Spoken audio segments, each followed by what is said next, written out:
Hi, I'm Trooper Smacka. Hi, I'm Trooper Wellman, Please stay tuned for a behind-the-scenes look at being a state trooper. and together we can make a difference. Here we are live with another edition of Trooper Talk at the 360 Vegas studios with Trooper Wellman.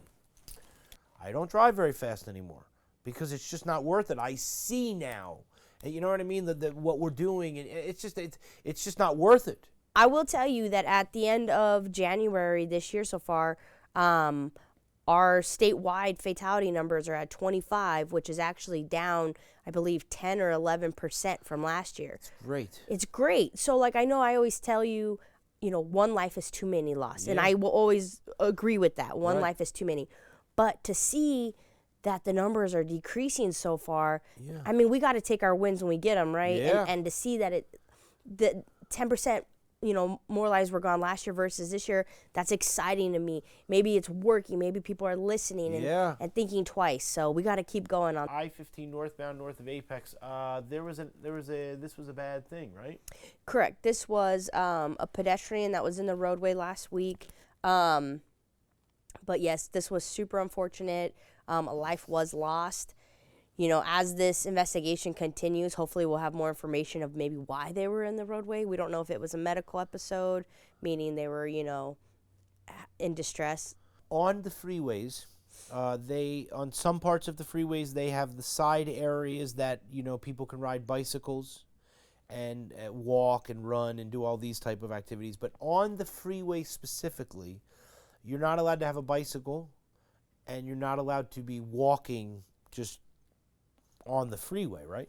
So our urban area, you are not allowed to walk on a highway, be a pedestrian on a highway, or like you said, ride a bicycle on the highway.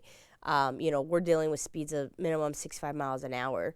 So I don't have all the details just yet on this one, but what I can tell you is that the preliminary details I have is Trooper was going southbound on Las Vegas Boulevard, approaching the Sloan intersection. A black passenger car, if I'm not mistaken, made a left-hand turn to go on to Sloan. They were traveling northbound, so it's a two-way highway. Black passenger car made a left-hand turn into the path of the trooper vehicle. They did, make contact like a T, and I believe when the black passenger car rotated, another white utility truck was struck as well. The black passenger car was occupied by two female adults, and we do not suspect impairment. And our trooper, so the two female adults as well as our trooper were transported to UMC Trauma, but with minor injuries. Luckily, everybody was okay, just sustained minor injuries. Our trooper had some lacerations from the airbag deployment and things like that. It was pretty much precaution, and everybody walked away okay. Thanks, Trooper Woman. We could continue talking for hours, you know what I'm saying? Thanks, Neil. Johnny would probably get mad, you know what I mean? Thanks. So we'll see you next week, and we'll have a lot more stuff to talk about, okay? Yeah. All right. All right, see you later.